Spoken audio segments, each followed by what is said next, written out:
السلام علیکم ورحمۃ اللہ وبرکاتہ۔ پاکستان سے سوال آیا، نام ہے نازیہ۔ ان کا سوال ہے کہ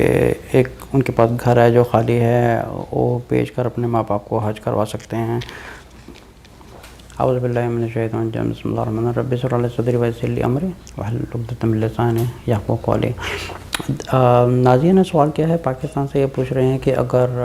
پاکستان میں ان کا گھر ہے جو خالی ہے، جہاں پر کوئی رہ نہیں رہا ہے، اور اس کو بیچ کے کیا وہ ماں باپ کو حج کروا سکتے ہیں؟ ایکچولی یہ زیادہ بہتر ہے کہ اگر گھر میں کوئی نہیں رہ رہا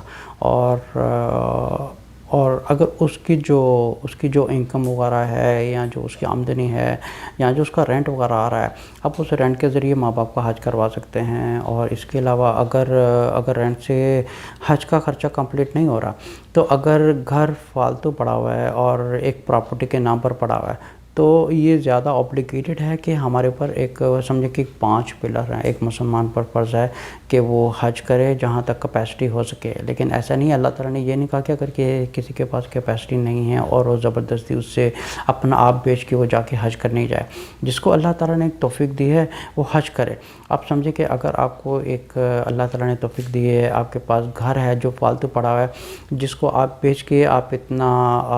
فائنینشیل اکٹھا کر سکتے ہیں تاکہ ماں باپ حج کر سکتے ہیں، تو ضرور آپ حج کروائیں۔ یہ زیادہ اوبلیگیٹڈ ہے، کیونکہ زندگی میں ایک دفعہ حج کرنا ہر مسلمان پر فرض ہے۔ اگر اللہ تعالیٰ نے اس کو ایک فائنینشلی توفیق دی ہے تو اس پر پہلی اوبلیگیشن یہی ہے کہ وہ اپنے 5 پلرز کو کمپلیٹ کرے، اور اس پر حج فرض ہے۔ اور اگر گھر میں گھر بیچنے کی وجہ سے اگر کسی کی زندگی پر، یہ چیز پلیز سمجھنے کی کوشش کریں،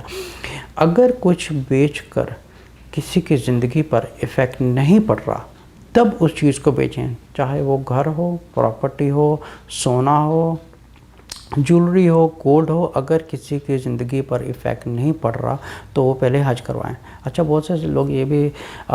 سوال کرتے ہیں کہ اگر سمجھیں کہ کوئی پڑوس میں کسی کی شادی ہونے والی ہے، وہ زیادہ ضروری ہے یا حج کرنا زیادہ ضروری ہے؟ تو جہاں تک یہ چیز دیکھی جائے تو میرے خیال میں ہو سکتا ہے کہ دوسرے علماء کا ڈیفرنٹ اوپینین ہو، لیکن اگر دیکھا جائے تو یہ حج سے بھی بڑا ثواب ہے، کیونکہ آپ نے اگر کسی کی بیٹی ہے، اس کی شادی نہیں ہو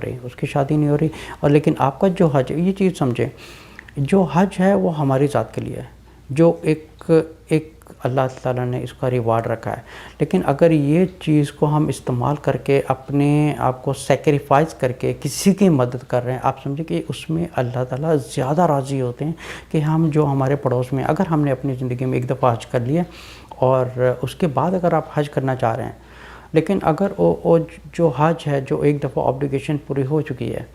لیکن اگر جو آپ کے پڑوس میں ہے، جس کو زیادہ ضرورت مند ہیں، جن کے بچے بھوکے ہیں یا ان کو فائنینشلی تکلیف ہے، تو میرے خیال میں سب سے پہلے ان کی مدد کرنا یہ زیادہ ضروری بنتا ہے ایک مسلمان کے اوپر، تاکہ وہ اپنے پڑوس والوں کو زیادہ خیال رکھے۔ السلام علیکم ورحمۃ اللہ وبرکاتہ۔